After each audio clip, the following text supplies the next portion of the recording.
Business as usual pa sa Bulungan Fish Market. Sa kabila ng bantang aabutin ang baybayin ng Parañaque ng tumagas na langis mula sa lumubog na MT Terra Nova sa Limay, Bataan. Ayos pa naman po dito yung bentahan. Kasi malinaw naman po dito yung dagat pa siguro ko. Si Julius wala pa naman daw namamata ang oil spill ng pumalaot. Yung meron ho yan, di pati kami, tataran-taran ho kami yan.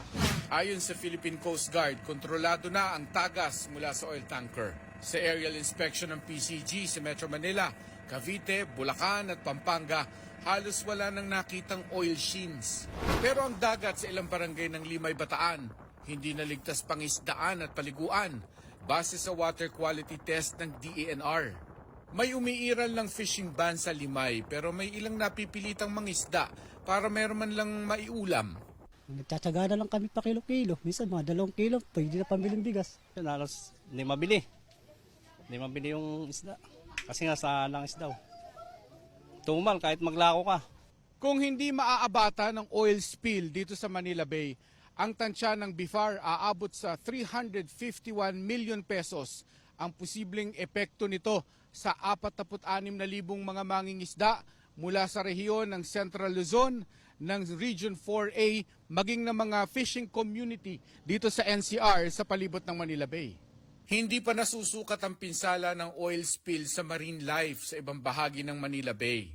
Meron pa rin siyang mga coral reef areas dyan sa may mouth, may Corregidor, Mariveles area. And meron na ring sightings na umabot na rin doon eh.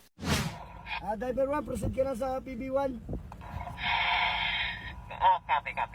Pinatibay pa ang pagselyo sa mga valve at tubo para walang maging problema kapag sinimula na ang pag-siphon o paghigop sa 1.4 million liters ng industrial oil na karga ng MT Terra Nova. It is naturally more sensitive kasi may i-open at palalabasin doon yung oil para i-siphon, 'di ba? May isasaksak, 'di ba? So gagalawin mo yung integrity ng barko. Kapag natapos na ang pagselyo at okay ang lagay ng panahon, bukas ay maaaring magsimula na ang siphoning operations.